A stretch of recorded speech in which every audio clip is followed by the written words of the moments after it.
Yehudi Menuhin. Who is Yehudi Menuhin? The amazing violinist Yehudi Menuhin was born in New York, travelled the world playing with famous orchestras and settled in Great Britain, where he set up a school for other brilliant young musicians like him. In 1916, a Russian Jewish couple, Moshe and Maruta, arrived in New York City in the United States. While looking for somewhere to live, they met a landlady who didn't like Jewish people. Not long after this, their first child was born. Definitely, they named their little boy Yehudi, meaning the Jew. From the age of 3, Yehudi was obsessed with the violin. When he heard Louis Persinger, the leader of the San Francisco Symphony Orchestra, playing, he demanded a violin of his own.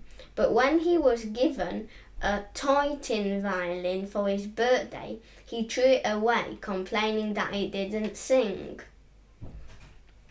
Shortly after that, he was given a wheel violin and began having lessons with Louis Persinger himself. He was incredibly talented and learned very quickly, playing his first public concert with Louis at the age of just 7.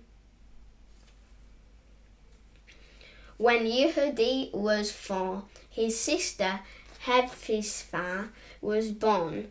A year later, another sister, Yalta, followed. Both sisters grew up to be talented pianists, and Hepzibah became Yehudi's favourite accompanist. Yehudi and his 2 sisters were never sent to school.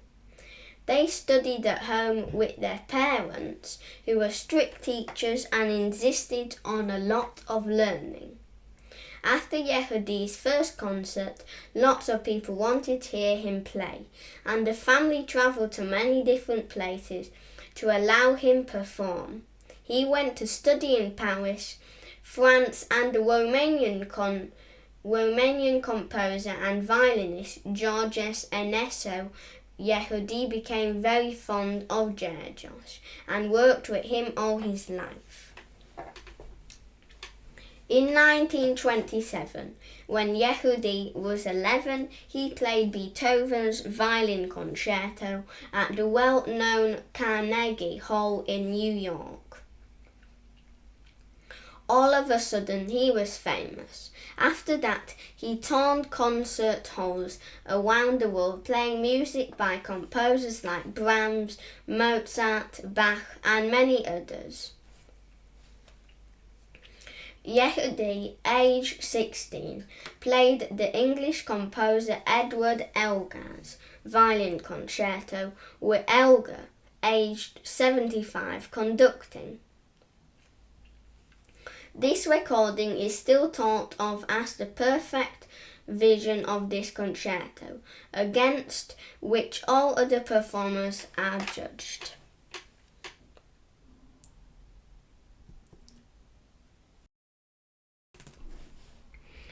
The power of music heals. During the Second World War, Yehudi played to Allied troops who were fighting against the Nazi Germany. Later on, accompanied by a pianist called Benjamin Britten, who would become a famous composer too. He played to survivors of the Belsen concentration camp in Germany. Over 50,000 people, mostly Jewish people, had died there during their imprisonment by the Nazis. After the Nazis had been defeated and the war was over, Yehudi was also the first Jewish musician to visit Germany to play with the Berlin Philharmonic Orchestra. Some people criticized him for doing this, but Yehudi, who believed in the power of music to heal, felt strongly that it was the right thing to do, to help people come back together. Yehudi had felt attracted to Great Britain since discovering the music of Elgar, and in 1959 he settled in London. In 1963 he set up the Yehudi Menuhin School in Surrey and England to help teach musically gifted children with talent like his own. Here he taught many brilliant pupils, some of whom grew up to become famous musicians too. A wealth of wonderful recordings. Throughout his life, Yehudi was outspoken when he thought people in power were doing the wrong thing. He spoke out against apartheid in South Africa, which was a set of laws that kept people of different skin colours apart and gave white people more power. He also said the bad treatment of people who criticised the Russian government was wrong. This didn't always make his life easy, but he never stopped doing it.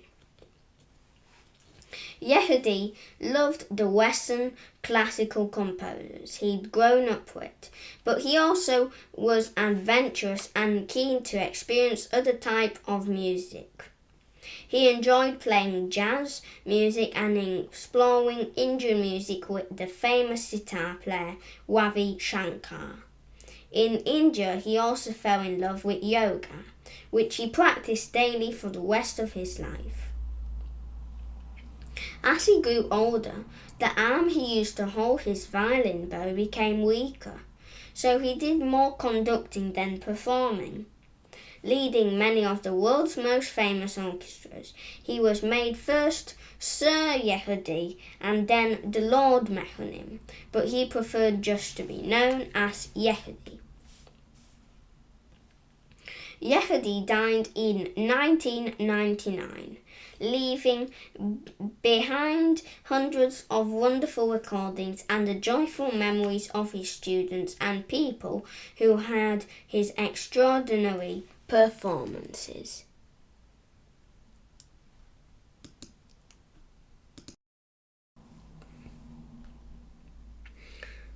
The Bible says that today there's no difference between a Jew. There was in the past and there'll be in the future. For there is no difference between the Jew and the Greek, for the same Lord over all is rich unto all that call upon him. Romans 10:12.